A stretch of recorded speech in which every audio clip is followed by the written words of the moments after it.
home page will be similar, right? Then you go to the browser, which is Fiverr. Then from there, èmi ti ní àwọn profile kan bíbàyí tẹ́lẹ̀, so màá kàn choose ẹyọ kan. So mo máa choose eléyìí since ó jẹ́ pé account mi wà ńbẹ̀. Òun lẹ rí báyìí nísìnyí. So then I go to the right top here, níbi edge níbi right yìí, màá click lórí ẹ̀. Then ó máa gbé àwọn profile yẹn wá, then I will choose manage another profile and then add profile. So ẹ máa name profile yẹn. So ẹ jẹ́ kí mi name ẹ̀ ní Microtech 223. So then you add profile. So ó máa display. Then hereby you continue this one too, skip, you continue.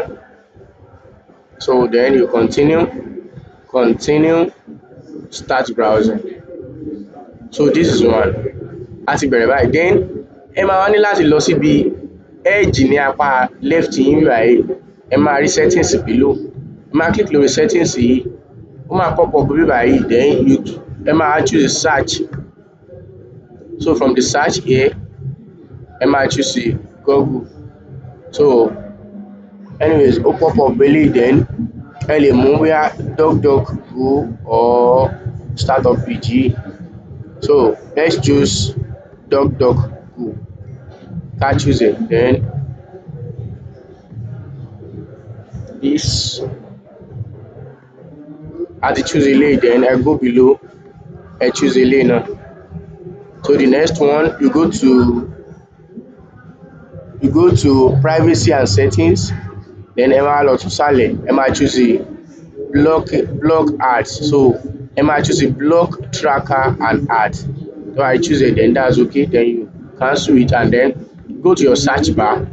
Then from there, àkọ́kọ́ ẹ máa search fún IP royal extension. You search for it and then ó máa gbé wá. Then this is it, the first one. You click on it, then you add to Fiverr. No thanks. So you choose add to Fiverr. This one, ìyẹn máa install. Then I open on that tab, search for ghostry extension. Ghostry extension, the only in the first place. Then you search and then ẹ máa add ẹ̀. Ẹ máa add ẹ̀. Add to Fiverr, add extension. So eléyìí ti install tán. A máa tún search fún uBlock origin extension. Ẹ máa search fún. So òun náà gbé wa lókè yìí. First one, you click and then get uBlock origin. So òun náà ẹ máa add extension.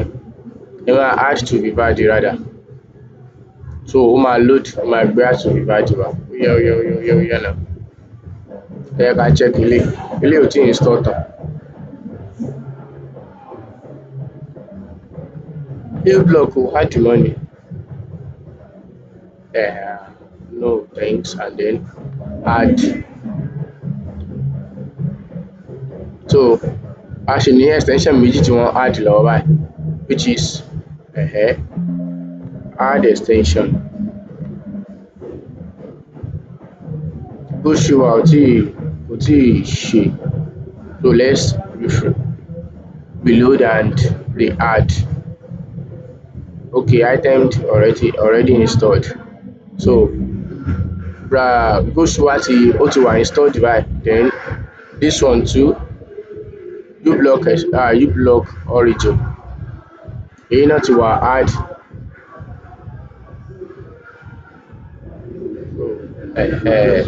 So then enable, mo mọ̀ pé máa wà familiar mọ́ eléyìí already. So eléyìí ti add. Then the next one, add guard extension.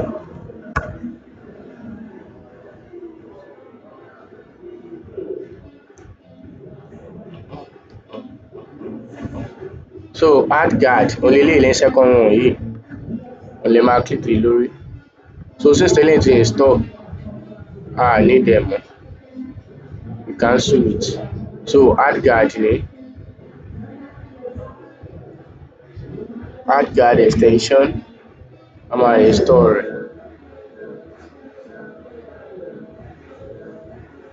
So yeah, add to Vivaldi.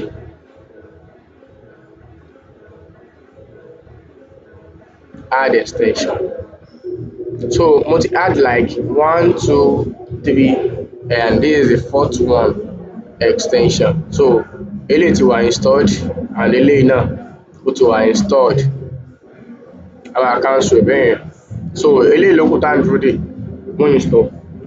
So while waiting, then you go to your Google Chrome. Open Google Chrome, choose any kíni tẹ́ bá níbẹ̀.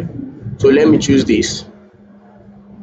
Then ẹ máa lọ sí Dichvusocks.net. Cherry Dichvusocks.net. Then enter. So ibi tó máa já yín sí ní báyìí. Then ẹ máa choose sign in níbí báyìí. So ó máa béèrè pé kí ni login yín.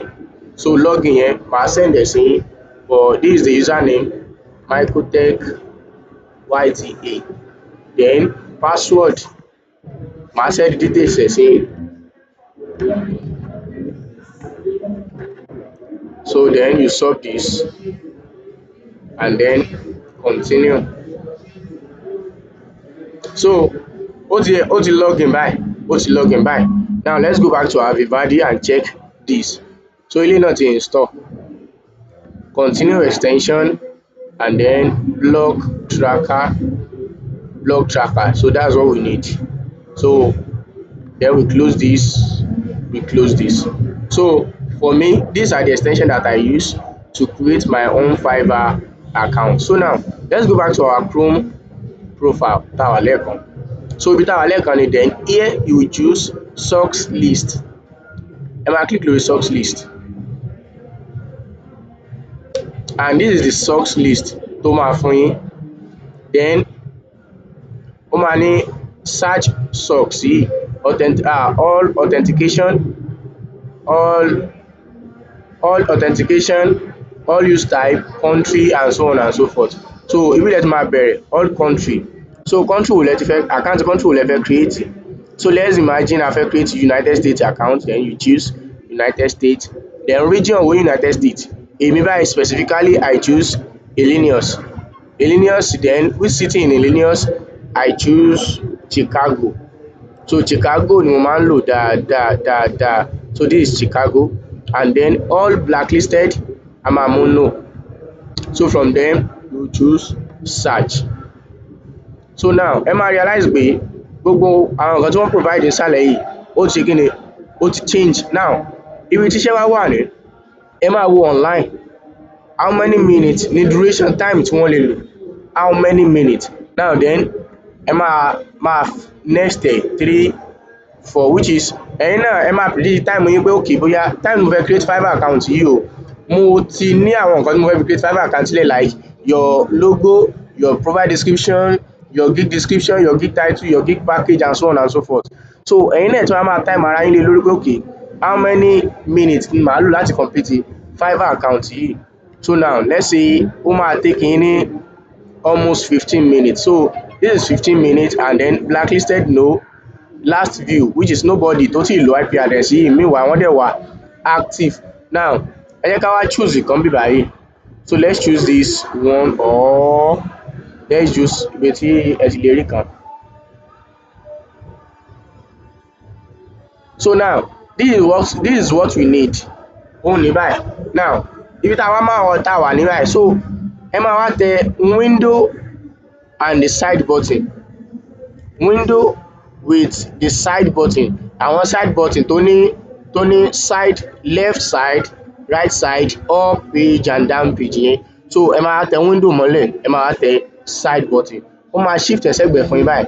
And then what is our IP tá a choose òun lélẹ̀. Then tá bá ti wá choose ẹ̀ bẹ́yẹn, we will go back to our page, ká máa click ẹ̀.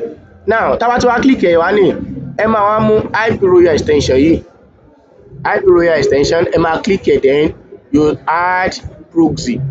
So add proxy tẹ click yìí, ẹ máa mú manual proxy níbí báyìí. So now manual proxy yìí wọ́n ní kẹ́ ẹ name profile proxy tẹ fẹ́ lò níbí báyìí. So let's choose my cotech. So that's one. Host name yín ẹ máa wá copy from 91 to 5, ẹ máa copy rẹ̀, ẹ máa paste ẹ̀ síbí báyìí. That's one. Port number from 11 here to 205, ẹ máa copy ẹ̀, ẹ máa delete this one and you paste it. Then scroll up, your username láti ibi D yìí, ẹ máa copy ẹ̀ dé bíbí. Then you copy and then you paste. Then the next one from this small letter R, although ọ̀tọ̀ làwọn nǹkan tó máa gbé wá níbi tọ̀dọ̀ títí yín. Then you paste into the password, then you save it. Now after tẹ wá save it tán, then you connect.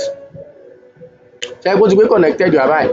Now from the connected tó ti connect báyìí, ibi tíṣẹ́ ti wá bẹ̀rẹ̀ ní, ẹ máa ní láti lọ sí woa.net, ẹ máa search fún woa.net. So this one, let's search woa nìkan, woa.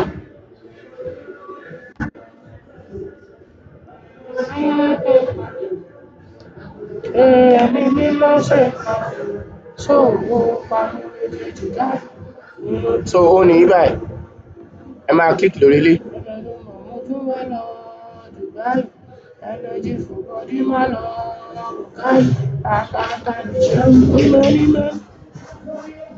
So now bingo, a ti change IP address wa báyìí sí.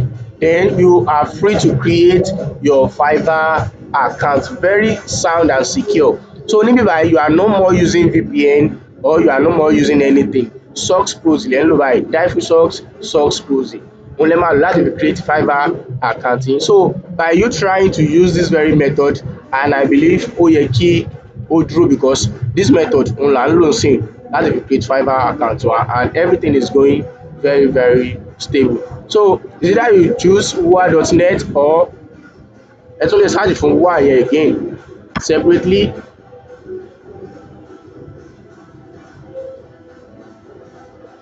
So is either you choose woa.net or woa.com, òun nìyí ìsàlẹ̀ yìí, woa.net or woa.com.